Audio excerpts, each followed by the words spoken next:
All right, so a couple weeks ago, I did a video on YouTube and Rumble about the arrest of a defense contractor accused of retaining, and I think he will be eventually charged with transmitting national defense information, which is classified information.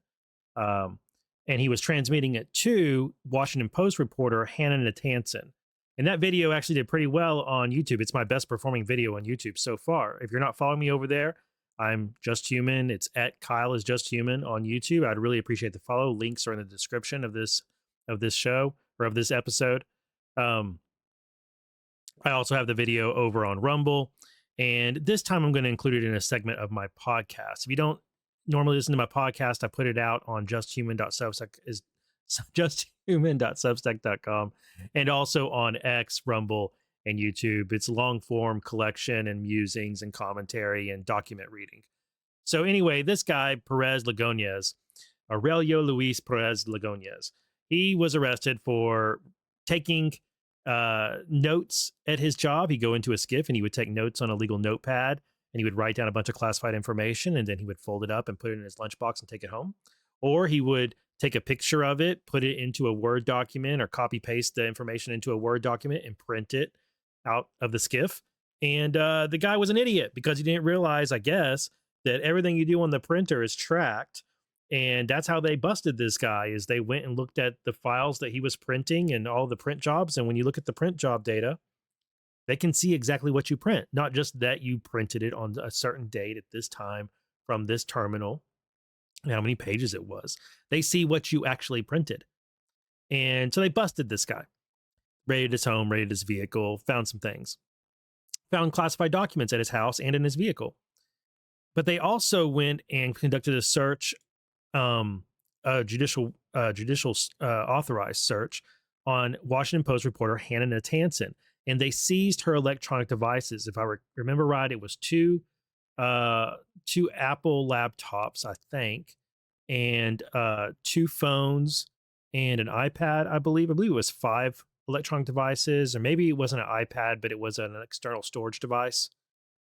That sounds more correct. Anyway, so this, of course, got the media very upset because the media believes it's untouchable. But they're not untouchable. When they break the law, well, no one's above the law, and no one should be above the law, even if you are journalist. And Hannah Natanson, this case, she hasn't been charged with anything yet, and she may not be, but I have my sense of things is that she will be charged because I think she's involved in soliciting the classified information. And it's one thing to be a journalist and have a whistleblower, loosely using that term whistleblower, communicate to you some classified information. It's a different thing for a journalist to actually be involved in obtaining that classified information. That's what puts you in the realm of being a criminal. And just because you're a journalist doesn't mean that you get to just receive classified information and there's no consequences. No. If you receive classified information, you're required to report it just like anybody would be. So at least that's my understanding. All right. So anyway, there's this a court case has come about that is about the property seized from the journalist. And initially there was an order in this case right after the search happened. There was an order in the case barring DOJ from searching and processing the materials that they seized. It was a standstill order is what it's called. And it just freezes everything in place. And it says, wait a minute, the judge is saying there's reason here to believe that there's some privileged or protected information on the devices that were seized. And the DOJ needs to pause any review of those materials. And we may need, there's going to be future proceedings about what to do about the things in those on those devices. Because there's going to be some things that DOJ argues, yeah, we have a warrant for those things. But there's going to be other things that could be private information, attorney-client privileged information, protected disclosures that DOJ doesn't have a warrant for. And so that's where we last left off. I don't remember if I did a video on that or not, but I think I did. And that was on January 21st is when that standstill order happened. So since then, there's been filings going back and forth with a bunch of third parties wanting to jump in and file briefs about how journalists are so special and DOJ is big, bad, and mean because Trump's in charge. And so one side's going to say DOJ's bad now, but if Biden was in charge, it would be flipped and they would say DOJ's good. And yeah, it's politics, politics, politics. So anyway, all these briefs go back and forth, and different reporter groups and unions and whatnot jump in. And let's see, that's all this is. That's all the stuff I'm scrolling past. That's what all of that is. And it all happened in like on the same day, the 21st. Look at all this. Look at all these people filing on this thing that aren't actually in the case. They're not actually parties in the case. All right, anyway. Finally get to notice of appearance by a U.S. attorney, Christian Dibley. And then motion hearing set for 2/20, February 20th. And then here is where DOJ on January 30th, they replied to that standstill order. So there's been a ton of filings here. There's been like 36 filings, almost 40 filings in this case. But the only ones that really matter are the motion for a standstill order, which the judge granted, and then DOJ coming in and saying, all right, we have a reply to that standstill order. Here's what we say in regard to it. And then there's the next thing that happens is the judge orders a motion hearing, or he sets a motion hearing for February 20th. And then he orders that the affidavit for the search warrant is unsealed. So what I want to do next is I want to take you through DOJ's motion and reply to the standstill order, where they're going to argue about, we got this search warrant and here's why we got it. And here's what's going on in our investigation. Here's what we found. And here's the affidavit. And this is going to be interesting. We are going to learn much more, not just about the contours of their investigation, but the specifics of it. So all you document nerds, court case document nerds, classified information nerds, you're in the right spot.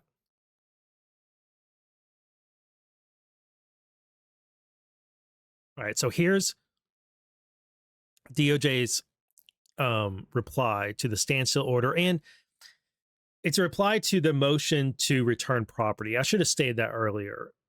They didn't just ask for a standstill. They said, no, we want the property back. And then for that means that there's going to be a standstill order initially before the judge orders the return of the property. We went through this with Richmond v. United States. Those of you who followed me with that case. Rule 41G, if I remember right. Okay.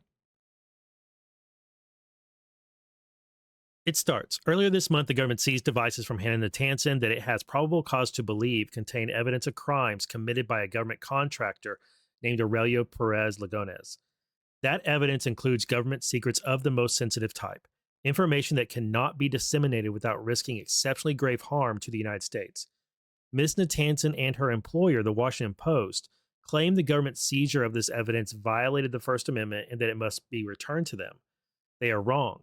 Under the reasonableness standard of the Federal Rule of Criminal Procedure 41G, the government is entitled to maintain this evidence because it is relevant to an ongoing investigation and prosecution. And I think they're going to win out on that.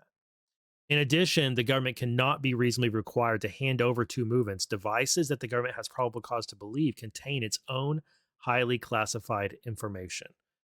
Movements invite the court to reimagine the First Amendment as a journalist exception to search warrants. Yeah, that's a good way to phrase it. That is not the law. The government did not impose unconstitutional prior restraint on the movements. Movements here are Hannah Natanson and the Washington Post. It is clear that the First Amendment does not invalidate every incidental burdening of the press that may result from the enforcement of civil or criminal statutes of general applicability. That is Brandsburg versus Hayes, 1972. Movement's fallback position is that the court should take on responsibility for segregating evidence, and classified information also misses the mark. I think this could happen, where they appoint a special master or some sort of filter team that's going to segregate this stuff. That task must be performed by experts trained in identifying national security information. And because the sensitivity of the classified information at issue, access, because of the nature of it, access to it must be limited to the maximum extent. The government has developed an appropriate protocol for a filter team. Did I call it or what? They will work to protect applicable privileges as well as move its confidentiality interest. All right, background. On October 31st, 2025, the Washington Post published an article containing classified information from an intelligence report. Hannah Natanson co-authored the article. The intelligence report was classified at one of the highest levels, top secret, secure compartmented information, no foreign intelligence services, nobody foreign to the United States can take a look at it. The Federal Bureau of Investigation began to investigate the dissemination of published classified information. So, what is that they published? Well, I have the article right here.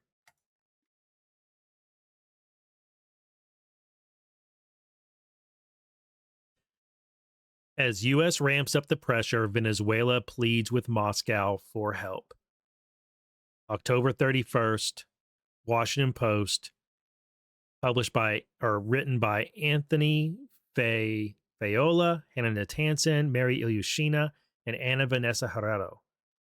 In a letter meant for the eyes of Russia's leader, Venezuelan President Nicolas Maduro made multiple requests this month. U.S. President Donald Trump's administration was targeting ships off the South American coast, and rattling sabers in Washington. Venezuela needed President Vladimir Putin's help.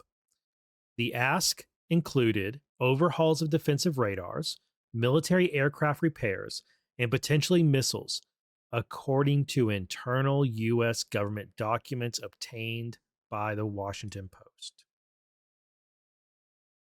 That's the classified information. So all this right here, the fact of Nicolas Maduro sending multiple requests to Vladimir Putin for these specific things to help him, that's the classified information.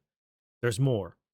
The Venezuelan government, according to the documents, is also reaching out to China and Iran, soliciting military assistance and equipment to strengthen the country's defenses. Maduro composed a letter to Chinese President Xi Jinping seeking, quote, expanded military cooperation between their two countries to counter the escalation between the U.S. and Venezuela. In the letter, Maduro asked the Chinese government to expedite Chinese companies' production of radar detection systems, presumably so Venezuela could enhance its capabilities.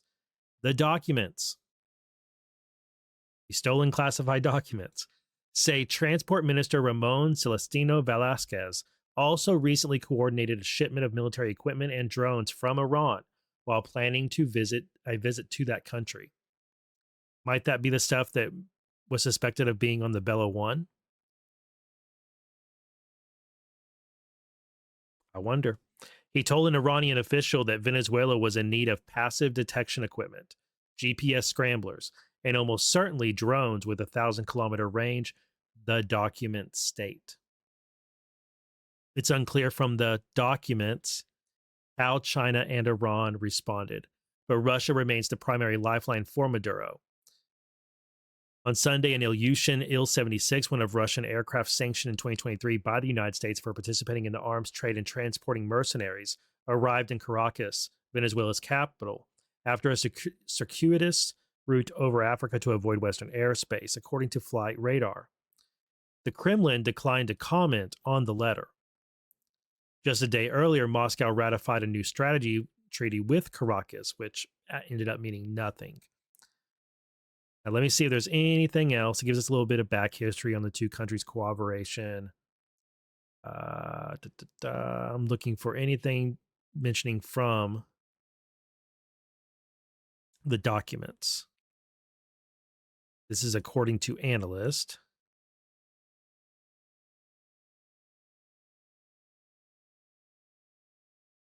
Don't see. That's according to analyst.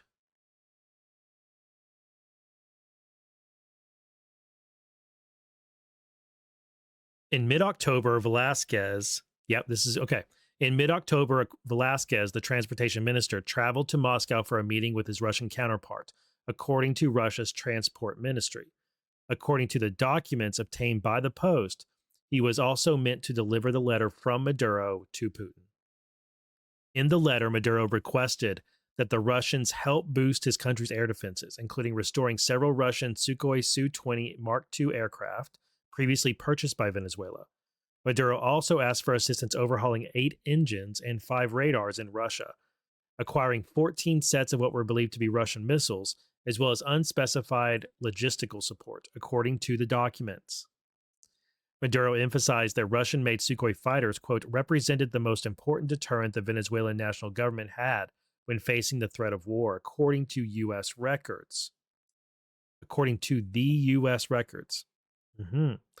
Maduro asked Russia for a medium-term financing plan of 3 years through Rostec, the Russian state-owned defense conglomerate. The documents did not specify an amount. The documents also indicate that Velasquez was slated to meet with and deliver a second letter to Russian First Deputy Prime Minister Denis Manturov. They do not state whether or how the Russian government responded to Maduro's outreach or whether the trip took place. Okay, let me see if there's anything else. This is analysts and officials.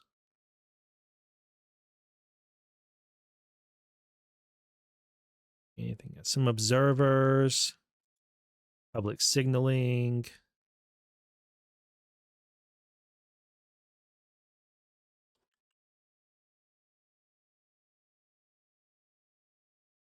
Don't see anymore. So I think that's it. That's it. Yep, that's it. So that means that this is some pretty specific intelligence that was acquired by the Washington Post, these documents that were stolen by this guy, Aurelio Perez-Lagones. And it definitely looks to have been, and we thought that when we read the affidavit for his arrest, that country one was Venezuela, or it might have been Russia. We'd have to go back and look at the context of it, but we know it's those two countries are involved, and also China and Iran are involved in this intelligence.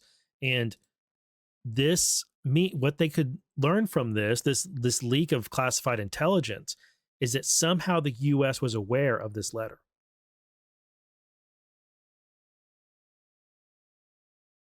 And that could be a pretty big effing deal for that knowledge to get out. That somehow back on October 31st and before, U.S. intelligence services had awareness and insight into communications that Maduro was sending to President Xi Jinping and to Russian President Vladimir Putin. And we not only knew about the communications, we knew about the means of it, the letter being transmitted by the transportation minister, personally hand-delivered, and we knew about the contents of that letter. That is some really inside stuff. That's not an analyst coming up with that. That's not a leak from a whistleblower. That's not, a spy satellite capturing it. I don't think. That sounds like somebody who's very close to Maduro, who was able to get insight on exactly what he was asking of Putin, how he was going to ask it, how Putin was going to get that request. And that means, if that letter, let's say that letter, there was only 10 people in Venezuela, the regime, who knew about the letter and knew its contents, that could put them in danger. Let's say there's 10 people who knew about it and one of them actually was working for us. His life's in danger because of this news report. Now, I'm just speculating on that. I don't know that that's actually the case. I'm just saying that when this type of intel gets out, simple deductive reasoning can lead to someone losing their life. Not just the U.S. losing insight into that regime, but someone losing their life. And that could have been years in the making of that person getting that close. Or it could have been information acquired through some other means, of course. But this is a big effing deal. It's a big effing deal. So, all right, back to this document. A government contractor, blah, blah, blah, stole that information. As a government contractor, Mr. Perez-Lugones had access to classified systems and networks, and he worked inside a skiff. The FBI learned that on or around October 28th, Mr. Perez-Lagones had allegedly viewed the top secret intelligence report on which Miss Natanson on which she reported days later. He allegedly took screenshots of that report and one of its attachments and pasted those screenshots into a Microsoft Word document. The cropping of one screenshot rendered a portion of the intelligence report unreadable. Ms. Natanson's article omitted the same portion of the intelligence report that was rendered ineligible in the screenshot. I wonder if that's like here it says it's not known how Putin responded. It's unclear from the documents how China and Iran responded. I wonder if it's that report, that section that was not readable. All right, this pattern unfortunately repeated multiple times. Classified information would appear in the Washington Post after Mr. Perez-Lagones allegedly accessed it. In most instances, he allegedly took screenshots of that information and pasted them into another application, typically Microsoft Word, before printing and removing the document containing the screenshots. In one instance, he allegedly cut off header information from the printed document, thereby removing his name, which the application had placed there for tracking purposes. In another instance, he allegedly made handwritten notes while viewing classified intelligence reports on his work computer and removed those notes from the skiff, the specifically equipped environment for storing such materials. The documents he accessed were marked by headers, including secret no foreign and confidential no foreign. And days after Perez-Lagones accessed classified information from those documents, that information appeared in the Washington Post as part of articles co-authored by Ms. Natanson. The FBI arrested Perez-Lagones on January 8th, 2026. Prior to his arrest, the FBI consensually reviewed messages between Mr. Perez-Lagones and Ms. Natanson sent via Signal on or around January 7th and 8th, 2026. It says consensual. So I wonder if they asked to see his phone and he agreed.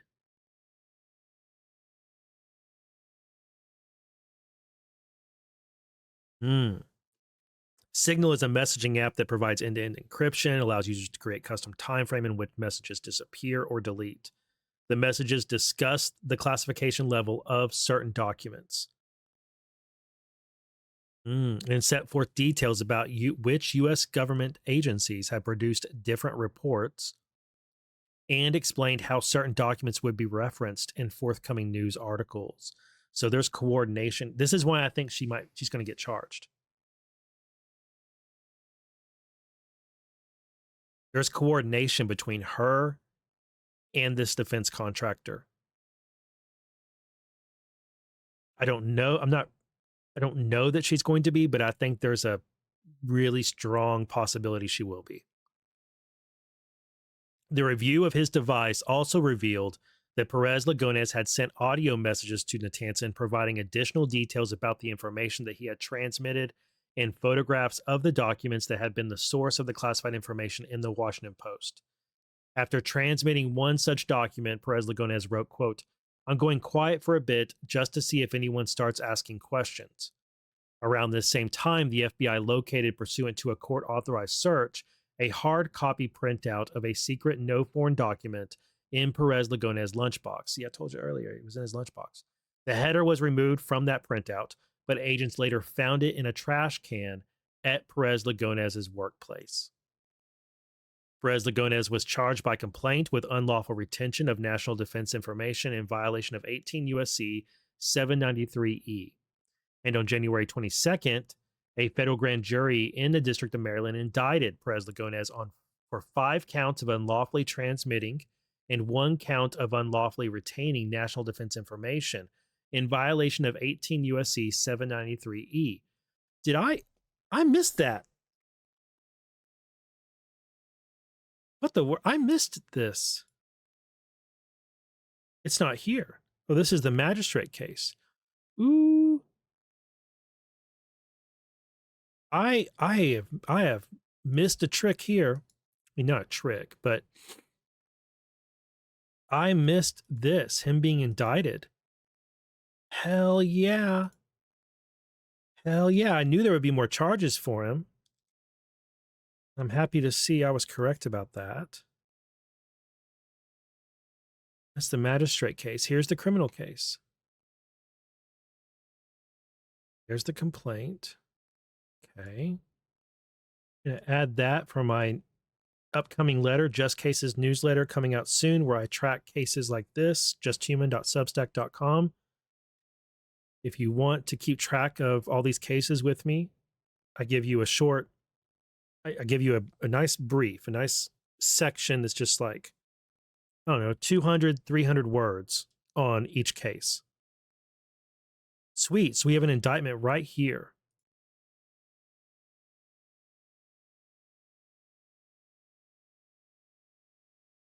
Transmission and defend and retention and forfeiture. Sweet. 11 pages. So it's probably going to be all that same information that we had from the complaint. Okay. That gives us, this is all background stuff. So really it's much shorter than 11 pages because the first 3 of it are just spent explaining what different types of classification are. Okay. I'm scanning it real quick because I've already done a video on the complaint if you want to check that out. I'm looking to see if this says anything. It calls Natanson Reporter 1 in here. Reporter 1 co-authored an article, classified document A. So the instances are October 28th, October 31st, November 5th, November 11th, December 4th, December 8th, and January 5th, and January 6th. And then January 8th right here. Okay. Yeah, so those are the dates of him accessing and transmitting, it would appear.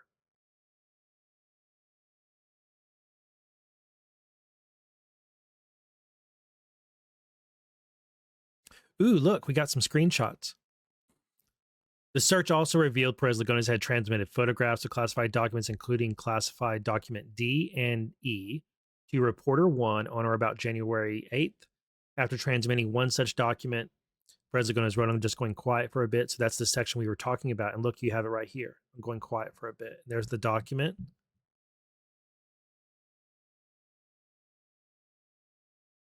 There's different agency. This is other government agency number 3. In their report, it's redacted what agency it is. It says it's confidential, secret no form, and probably top secret. In a weird way, I just glance at classification since nearly all the stuff I see is top secret. And yes, probably overclassified in most cases. I'm heading in. Let me see if I remember who, what, where, when, and why as I'm looking.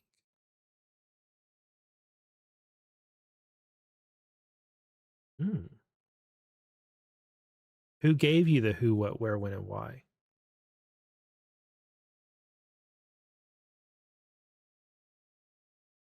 All right, charges 1 through 5 are transmission.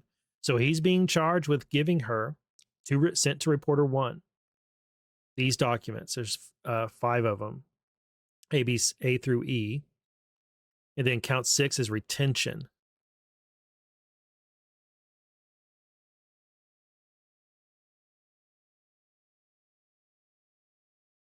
And then forfeiture is anything that he gained from this. Was he being paid? See, there is something I don't know is what was Aurelio Luis Perez-Lagones getting out of all this?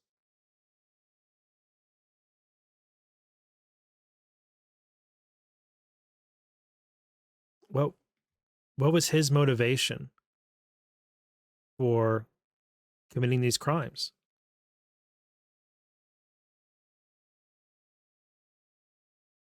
Okay, let's go back to the air document. Sweet. I feel behind the ball on that. But y'all got to now I know. Now we're both caught up. Me and you, the audience, we're caught up on that. Okay. Back to the search warrant case for Natanson. All right, days after his arrest, government sought search warrants in the district for Ms. Natanson's person, vehicle, and residence to recover electronic devices the government had probable cause to believe contained classified information sent by Perez-Lugones.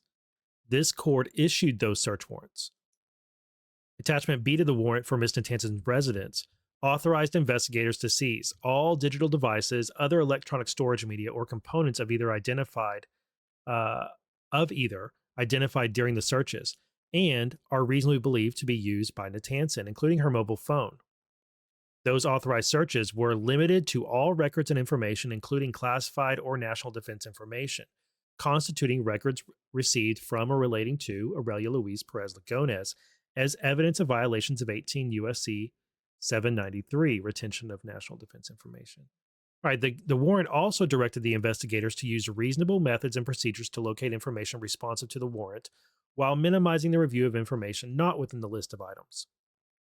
The warrant further authorized investigators to press or swipe Ms. Natanson's fingers to the fingerprint scanner of the device and to hold a device found during the search in front of her face to activate any facial recognition feature for the purpose of attempting to unlock that particular device.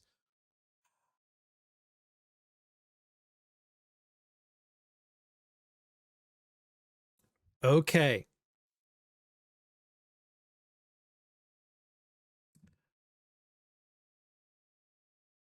The FBI executed the warrant. I'm going to talk about that in just a minute.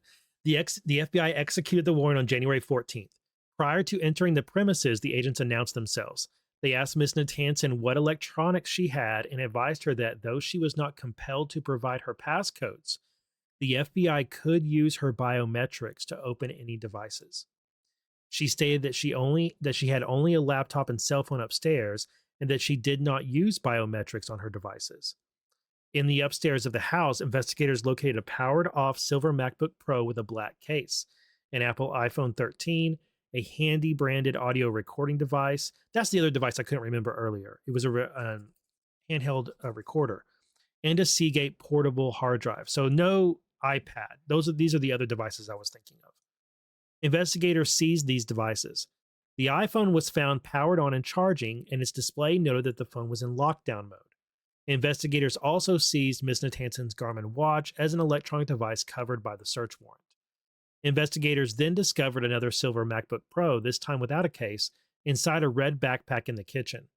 Once opened, the laptop asked for a Touch ID or a password. When investigators later presented the laptop to Ms. Natanson, she reiterated she did not use biometrics for her devices. Investigators told her to try nevertheless, and when she applied her index finger to the fingerprint reader, the laptop unlocked.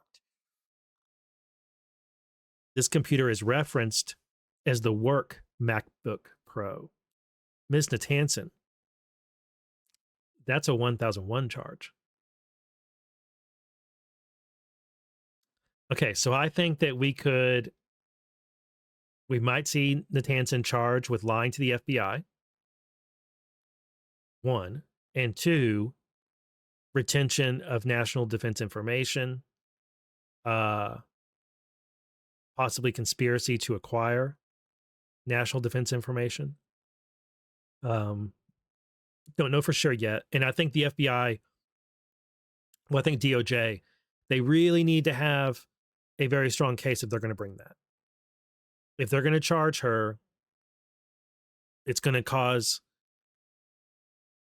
big blowback because of how, the media is going to be it's going to blow up. The whole thing's going to blow up. It's going to be like Julian Assange. And so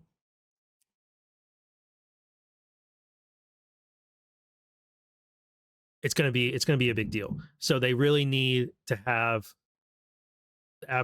they really got to have the goods. It's got to be just solid as it can freaking be. All right. So on this, them being able to do this, a lot of people don't know this. So the FBI, they can't get a warrant that authorizes what's in your head. Okay. There's two different types of. Okay.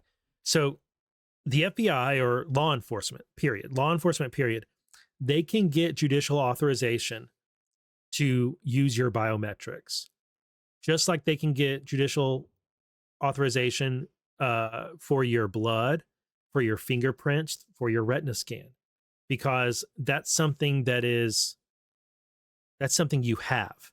They can get a search warrant. They can get judicial search warrants to authorize them to seize your coffee cup, or your phone, or your favorite Hot Wheels car. Okay, because those are things you have. Okay, in your possession, and your fingerprints are also things you have. So they can get court ordered authorization for your fingerprints, including using your finger to open up a device, or using a retina scan, or using a facial scan, because those are things you have. They're physical things that you are in possession of. They can't get a judicial search warrant that forces you to give them the passcode, because that's something inside your head. Okay. And so the much more secure way of if you wanted to ensure that law enforcement couldn't get access or easily get access to your devices, you would elect not to use biometrics and only use passcodes, and then say, I'm not giving you the passcode. And you can't force me to give you the passcode. And they can't. They would have to use their own they'd have to use, what is it, Celebrite or whatever. Right? But if you do biometrics, well, they're authorized to use your biometrics just like they're authorized to fingerprint you or get a search warrant for your blood or anything like that, because that's something you have. I don't remember what the cases are that make this distinction, but this is a fail. On the Tanson's part and on the Washington Post part, this is a cybersecurity failure on their part, that they had biometrics on these devices. A higher caliber operator would never use biometrics on their devices because of this right here, because of this thing. This could happen. I'm not giving anybody advice on how to make things difficult for law enforcement, by the way. I'm just telling you, if you go, no, I'm not. I'm gonna stop right there. I would say it's good practice that if you're going to travel outside of America, turn off your biometrics. I would say that. Might be a good idea. Okay. I bet after this, WaPo enforces a policy. They may have already had it and she just didn't comply with it and was lazy, but I bet WaPo reiterates in internal documents, and probably other news agencies will too. Hey, all of you, your work laptops and phones, turn the biometrics off and only use passcodes. Okay. She stated she had only a laptop and cell phone upstairs and that she did not use biometrics on her devices, and she lied. Investigators also seized her watch. Okay. Investigators checked the seized devices into evidence in the FBI's Washington field office. That afternoon, the Department of Justice informed the FBI that the seized items would need to undergo a scoping process to comply with Attachment B and review by a filter team to protect against disclosure of privileged materials to the investigation team. So that's DOJ telling this court, hey, as soon as we got this stuff, we put it in our field office, and then we're already setting up a filter team to go through here and do this properly. So I think they're not going to. I think they've already they're going about this the right way, and I think this standby order is going to be lifted. I don't think they're going to get these items back. This is going to be part of a court case for a while. They're not going to get this stuff back. They'll probably make forensic copies of these things, and then DOJ is going to want to remove all of the classified information and all traces of it from these devices before giving it back. So I'm glad that they are going through with this lawsuit to get their property back, because it's allowing us to get insight into the investigation, but I don't think they're going to win. All right, Computer Analysis Response Team, or CART, began processing each device to preserve the information therein. I think that's the team that will create the forensic copies. The Handy Recorder and the Seagate Portable Drive have been processed, but no review has occurred. Because the iPhone was in lockdown mode, CART could not extract that device. Similarly, the personal MacBook Pro could not be imaged yet. That's forensic image. The Garmin watch was not processed before this court's standstill order, and no further processing will occur until further order of the court. As for the Work MacBook Pro, the FBI has not yet been able to obtain a full physical image of the device. A limited partial live logical image was made but not reviewed. Agents also began taking photographs and, where necessary, audio recordings of the various conversations in the laptop Signal application as the only option to preserve the information. Investigators noticed that several of Ms. Natanson's Signal chat messages were set for auto-deletion. Agents thus worked in a reverse chronological order to take pictures of the Signal conversations for only those conversations in which the display date of the last message, attachment, notification, conversation setting change, etc. was on or after October 1st, 2025, consistent with attachment B. Once the conversations were photographed in their entirety as they appeared on the screen, agents then attempted to manually click and open every attachment and file contained within each conversation, again, solely to preserve the information. For audio messages that they discovered, investigators captured those by using the video recording function on a camera. This process took up 5 memory cards that investigators subsequently transferred to a staging drive for storage. These actions were taken only for preservation purposes, and no substantive review has occurred. Okay, so WaPo and Natanson have collectively filed for return of property, and separately they requested a standstill order, which was granted. Court granted that motion and entered an order directing the government to preserve but not reviewing the materials, and the government is complying with that order. And then the court set a briefing schedule. Okay. And then the rest of this is argument on why they need access to this, which I think they're gonna prevail on. These devices have evidentiary value. So, and they also contain classified information. They already got a filter team set up, so the filter team's going to come in. They're going to do their thing, I'm sure.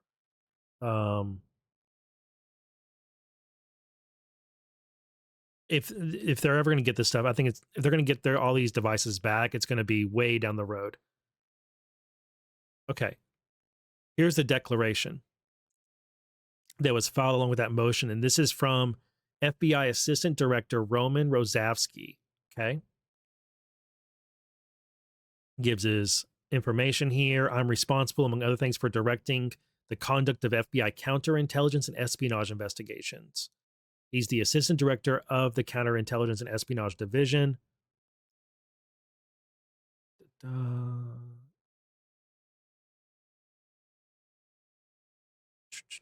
November 2025, the FBI opened an investigation to identify and stop the unlawful dissemination and classified and national defense information, which had been published in an article in the Washington Post on October 31st, 2025. Through the course of the investigation, Aurelio Perez-Lagones was identified as having access and printed the classified information which was published in that October 31st article. Additionally, he was identified as accessing and printing more classified information, which was subsequently published in other Washington Post articles.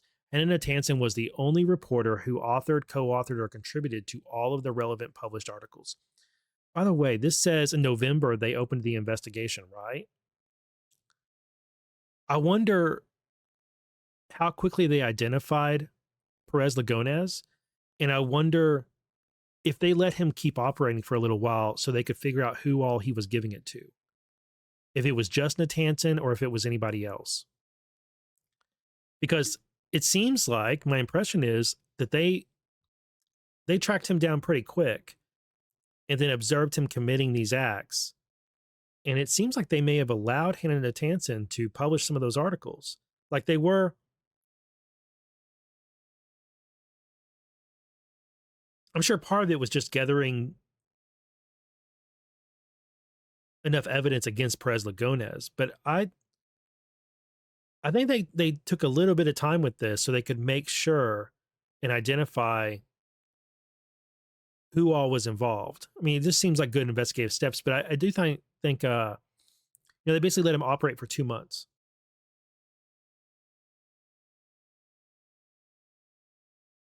Maybe I'm wrong. Maybe they didn't let him, but I think I think they figured it out pretty quick what was going on, and then observed for like 6 to 8 weeks before making their move.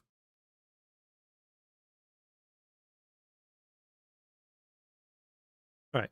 I'm still wondering about his motivation. He's former U.S. Navy from 1982 to 2002, 20 years. And then since then, he's been a government contractor. System engineer, worked in a skiff, as security clearance holder. He received instruction and training on all of this stuff. And now right here, it goes into, oh, wait, no, right. This part goes into all the training he received, so he knew better is what it's saying. October 2025 to January 2026, Perez-Lugones repeatedly accessed the reports. We know all this. Looking for any information that might be new to us.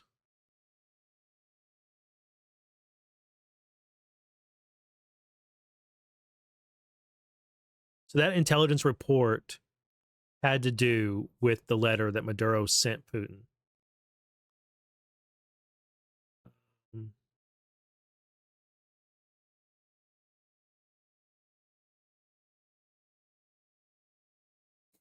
So this is giving us a rundown of each one of the reports. So November 5th, he accessed a report, intelligence reports for a country, and country one's probably Venezuela.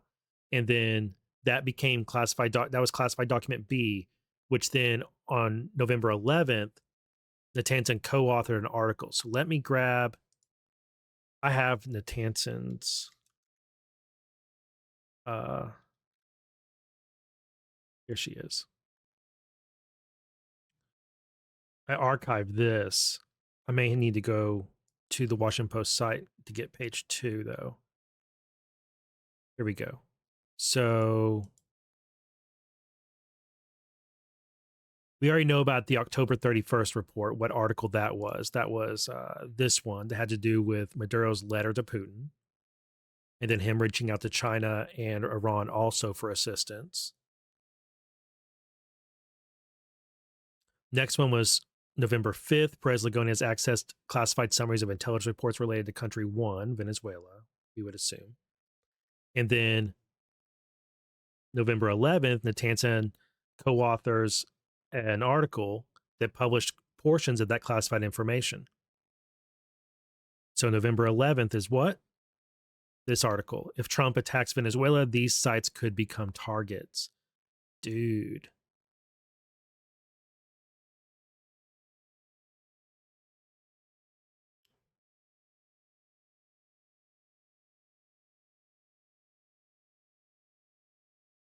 Okay, this is, does it say anything about documents?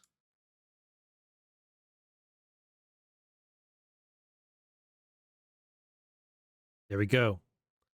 Venezuela opposition figures, political analyst, and former regime official told U.S. diplomats in the Bogota-based Venezuela Affairs Unit that the Maduro government is increasingly concerned by U.S. military operations, but believes it can ride out the tensions and cling to power, according to internal government documents obtained by the Post.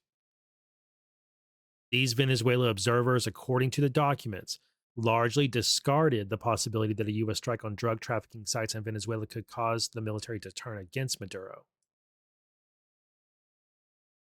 Mm-mm.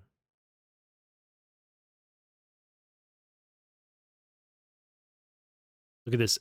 The ELN, which is one of the factions, National Liberation Army, in recent days began moving some of its personnel across the border into Colombia in anticipation of possible U.S. strikes in Venezuela, according to a diplomat official in the region who spoke on the condition of anonymity to describe a sensitive briefing. I wonder if that's information WaPo got or if that's information from these intelligence reports. Okay, December 4th, Perez-Lugones accessed a different intelligence report. This is called Classified Document C. And shortly thereafter, Perez-Lugones printed it. On or about December 8th, Natanson co-authored an article that contained portions of that classified information. So December 8th, what was her article on December 8th?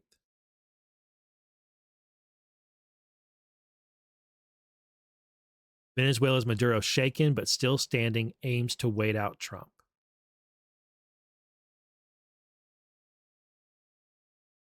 Let's see.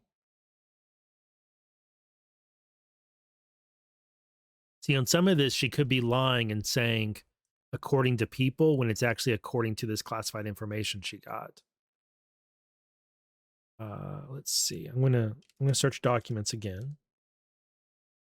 Internal U.S. government documents obtained by the Post include plans drafted by opposition leader Maria Corina Machado to create task forces to stabilize the country. Machado's team didn't share the plans in their entirety with the U.S. A U.S. official wrote in documents. The documents also cite a detailed analysis of Venezuelan military officers conducted by Machado's team to support their claims that only a limited purge of top Maduro officials would be necessary. All right. Then January 5th, Perez-Lugones accessed another intelligence report. He took handwritten notes on a yellow notepad while viewing classified intelligence reports on his work computer. Oops. That's like the third time this video I bumped into my mic.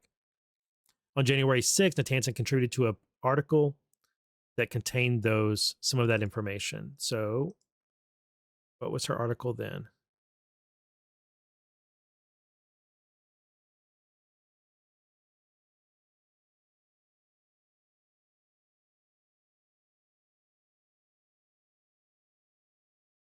Maduro raid killed about 75 people in Venezuela, U.S. officials assess.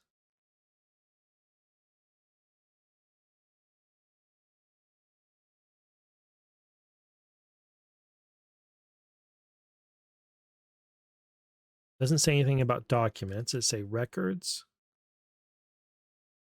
Nope. Okay. So he took notes. He took notes, so it's not going to say, okay. On this one, he didn't copy paste the documents. He took notes on a yellow notepad and put that and then transmitted that intelligence to her.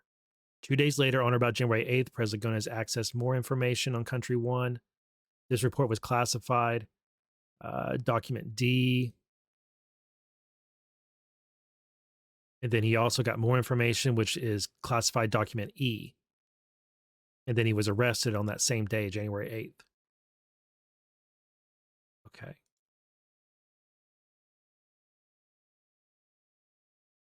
January 9th, she put out another article right here. So I don't think she was in the process of getting that information then, and then he was arrested. All right, so they did a Terry stop on him upon his arrival home after work.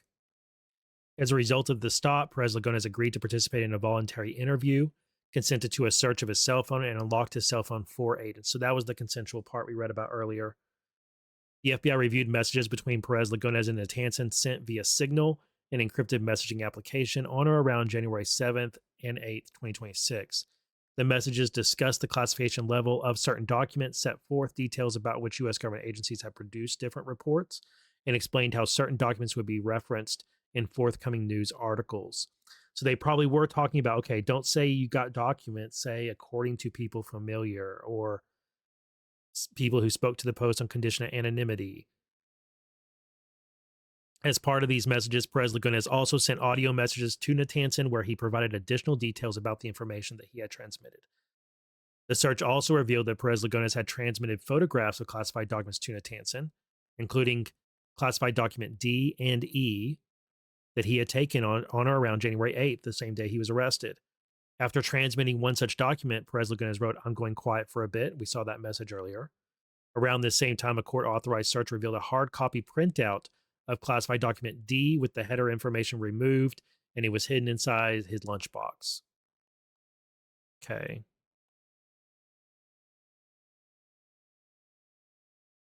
Search of Natanson's place. On January 14th, so that's 6 days later, the FBI executed a search warrant on Hannah Natanson's person, residence, and vehicle. Prior to the execution of the search warrant, agents rang the doorbell and identified themselves. We read most of this earlier. She lied to them about not using biometrics.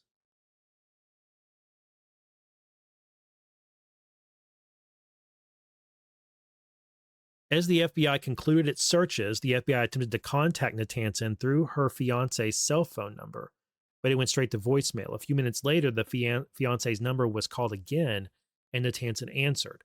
Natanson was advised that the FBI was close to completing the searches and would leave a receipt listing the property that had been seized by the FBI. Natanson was asked whether she would be returning to the residence. Natanson said she would not be returning. FBI agents then departed the residence and returned to their vehicles located in a nearby parking lot. Agents waited until they observed Natanson returning to her residence and followed her back to her front door. When agents approached, Natanson was outside of her front door while on a cell phone. The FBI presented Natanson with her open laptop, which had been found in the red backpack located in the kitchen. Natanson was reminded the FBI has authority to use her biometrics to unlock the laptop, and Natanson repeated that she does not use biometrics on her devices. Natanson was told she must try, in accordance with the authorization in the warrant. The FBI assisted Natanson with applying her right index finger to the fingerprint reader, which immediately unlocked the laptop. As the FBI left the front of her residence, Natanson asked, "What laptop is that?"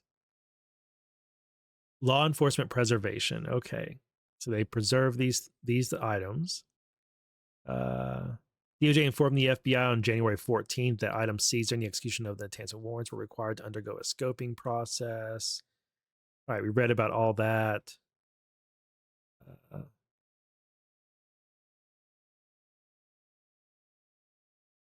see.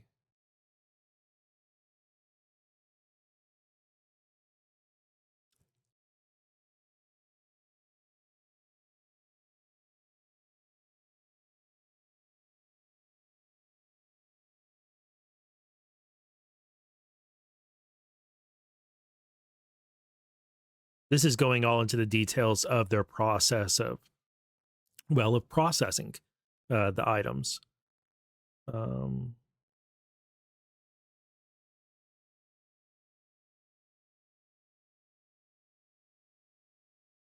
Of note, by the way, when you're reading a court document, a government document, FBI files, whenever you see the introductory phrase here, the preface, of note, pay attention. Of note, at least one conversation thread contained various recorded audio files. These audio files were preserved by using the video recording function of a Nikon D780 camera, which captures both audio and video. Where this process was utilized, it was also memorialized on the FBI FD674 file, or form, a photographic evidence log used to document crime scene or investigation photos. Additionally, at least some files within conversations could only be viewed by downloading the file to the evidence item itself. In these cases, the item was downloaded from within the Signal application by the agent, saved directly to the work MacBook Pro, and opened for viewing. This process was, when utilized, captured using the video recording function of the Nikon camera and memorialized in the FBI form. Once opened, the item was then preserved by Nikon D780 camera. After preservation of the downloaded file was complete, The downloaded file was left stored on the MacBook Pro and not deleted by the agent. This entire process utilized 5 separate SD memory cards, and they logged the verified hash values and all of those things. Okay, so at least one conversation thread contained various recorded audio files, is the thing of note. And then it goes into the details of how they preserved that information. But what this also tells us is that late in the game of the transmission of these files, it seems like Perez-Lugones decided to stop copy pasting or taking screenshots of the reports and printing them off. He then switched to taking notes on a yellow notepad, and then he would read those notes to her in an audio file. And that's how he was going about transmitting it. So what this is telling us is that these charges against Perez-Lugones in the indictment of transmission, some of them are going to be physical documents that they have copies of that he printed off. Some of them these charges are going to be based on the yellow notes. And then some of them are going to be him in his own words speaking aloud classified intelligence to Natanson. And it's all recorded.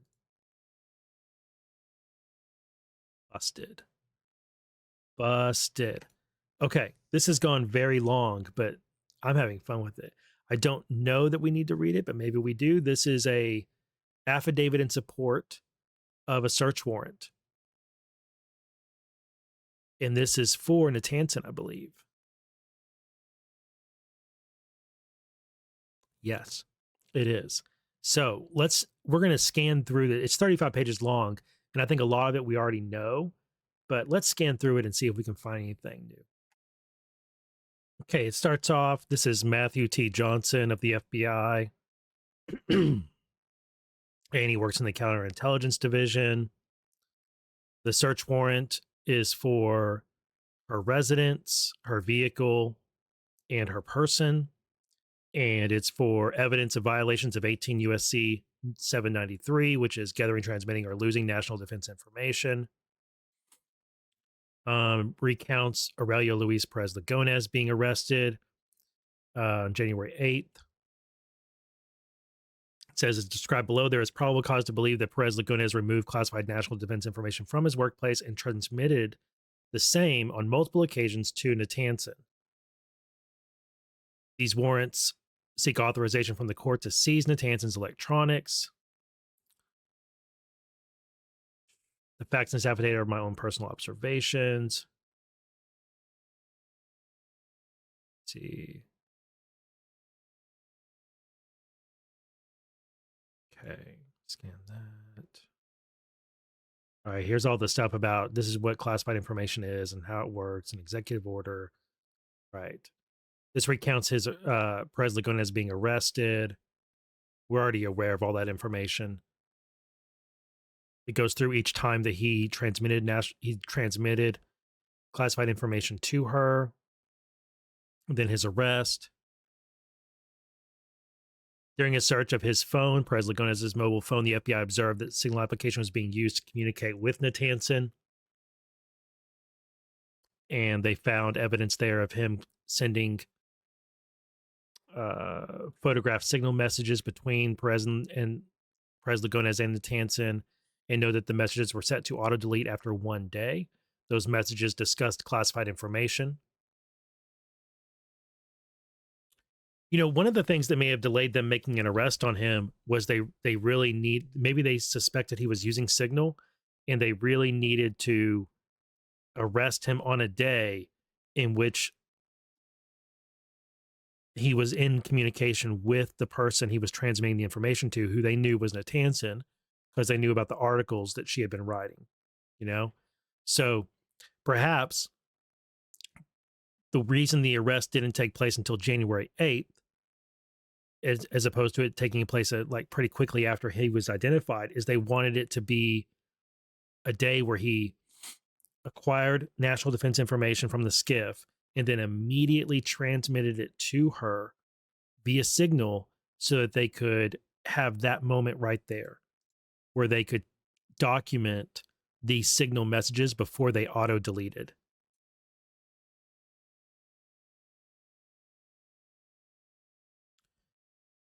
Okay.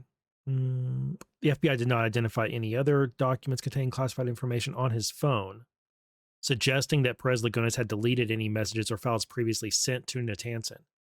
Review of the signal chat between Perez-Lugones and Natanson revealed their use of signal as a means to obfuscate and conceal their actions.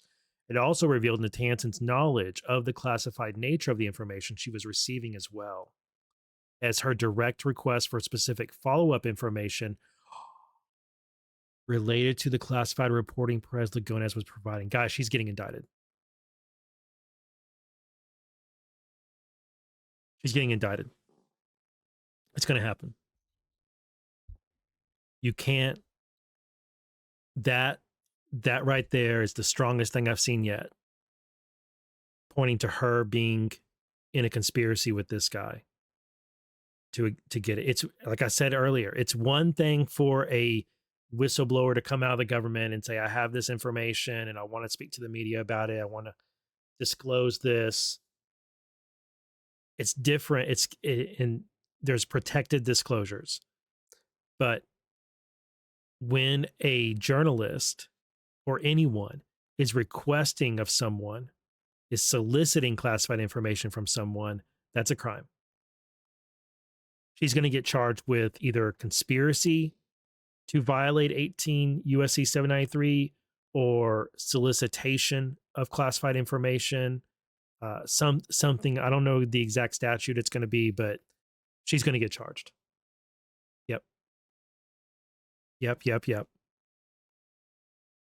For example, after Perez-Lugones provided the above referenced PDF through Signal, Natanson requested, is there any way to get more detail on that government agency report and the country one safely? That would be a top priority for us. Later on January 8th, the United States Magistrate's Judge in Maryland authorized the search warrant and the arrest of Perez-Lugones. 5 Washington Post articles contain classified information provided by Perez-Lugones. We went over those. It's going to go over them again here, but we already looked at them. And really, it's just restating what we already read. In addition to the temporal relationship between Perez-Lugones, his unauthorized printing, copying, removal of classified information from the publication, and the removal of the classified information and the publication of these Washington Post stories authored by Natanson. Natanson has also publicly written about her use of the electronics to receive information, including implicitly from Perez-Lugones. On Christmas Eve, December 24, 2025, the Washington Post published an article authored by Natanson that detailed her efforts to find and recruit government employees and contractors as sources using Reddit and Signal. Yeah, I've seen that article. We went over that in the first video. Right here. I am the Post, meaning Washington Post. I am the Post federal government whisperer. And she brags about how she has over 1,100 sources from within the Trump administration who are upset. Natanson stated in the article that she used Signal on her iPhone. Based on my training and experience, I also know that users can access Signal using personal computers. In the article, Natanson also stated that, quote, she bought a privacy screen for her iPhone and computer, carried both at all times, even walking between rooms in the house. The reference to her phone and computer is a reference to the electronics they want the search warrant for. Also in that same article, Natanson described using Reddit to ask government employees and contractors to contact her using Signal. Natanson provided her Signal contact information on Reddit. Accessing messages on Signal can be done through a phone or a computer. Let's see. Natanson quoted in the article Signal messages from government employees and contractors from various agencies going back to at least February of 2025. Natanson also states in the article that among the many tips she was receiving, they related to topics she does not cover, including national security. Quote, people were saying our national security was at risk, but I didn't know how to write about these things or even who in our newsroom did. Natanson did not have authorization at any time to access, retain, or use classified information. Natanson describes in the article how hundreds of government employees and contractors reached out to her using Signal. Toward the end of the article, Natanson wrote that she still received messages on Signal, and some become stories. After that statement, the article contains a link to the article published on October 31st, which contains the direct quotes from the classified intelligence report that Perez-Lugones stole. Oh, what an own goal. Natanson described developing the safest possible sourcing system, blah, blah, blah, using private browser with no search history, retitled every Signal chat by agency, bought a privacy screen. She would have them send a picture of their government ID. She would keep notes from reporting conversations on encrypted drive, never writing down anyone's name. Natanson stated in the article that she shared some of the Signal messages with her fiance, a government security clearance holder. Oh. He could be in trouble too. Towards the end of the article, I mean, minimum, he might lose his job. But he might get in trouble, depending on if he had awareness, if he had, duty to report. Right. So towards the end of the article, Natanson stated that she still wakes up to between 30 and 100 Signal notifications. Then it goes on to describe Signal and what it is. According to FBI open source research, a Signal account exists for Natanson's known mobile phone number. In fact, Natanson has publicly identified her Signal account through Washington Post and on Reddit, and the FBI confirmed it. All right, based on my training and experience, individuals who receive unlawfully transmitted classified or national defense information will often receive the same electronically using services provided by Google.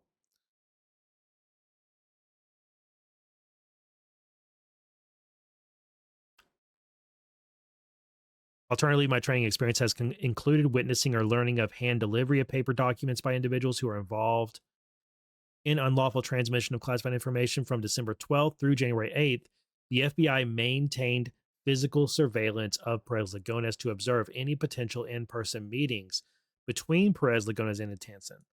The FBI physical surveillance provided coverage every day from 6 a.m. to 10 p.m., including holidays and weekends. Additionally, since December 17th, 2025, the FBI maintained closed-circuit television surveillance of Perez-Lugones' residence for around-the-clock coverage of any comings and goings by Perez-Lugones. Neither FBI physical surveillance nor CCTV surveillance have observed any meetings between Natanson and Perez-Lugones.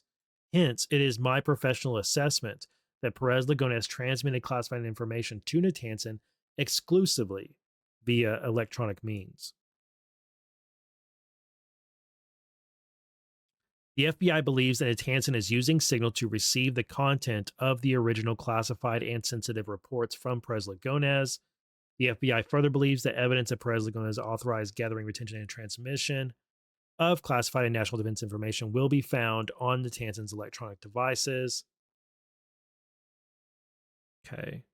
There is probable cause to believe that evidence, fruits, instrumentalities, and contraband of the target offenses will be found on her electronic devices. Let's see.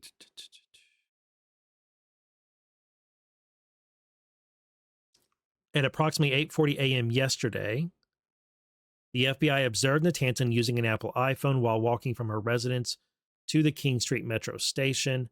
During the search of Perez-Lugones' mobile phone on January 8th, law enforcement identified the above-described Signal chat between Perez-Lugones and Natanson.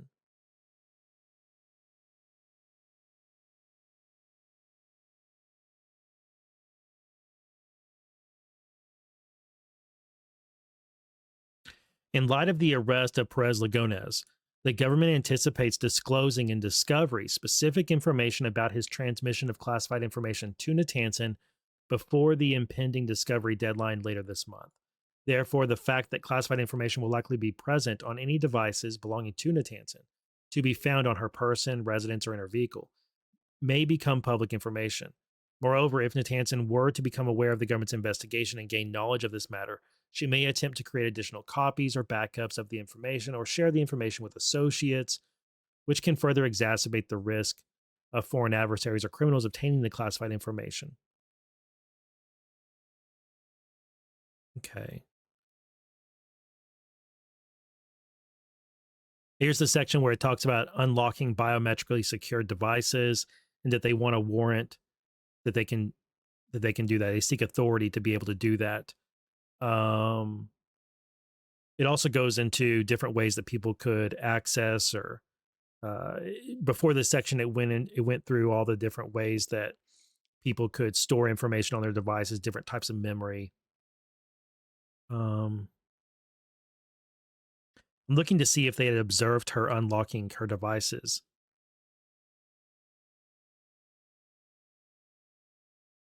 But it doesn't say that. It doesn't. All right, then there's the conclusion. Signed by a magistrate. And then what's the rest of this? Criminal complaint. Okay, and I've already gone through that. And that's the complaint I went through in a different video. Okay. This makes me feel really, really confident in this whole investigation because this is very thorough, very professional. I really like seeing this. I haven't always seen this in some search warrants. This is really good. And then it also makes me just like super confident that Hannah Natanson is going to get charged. I really think so.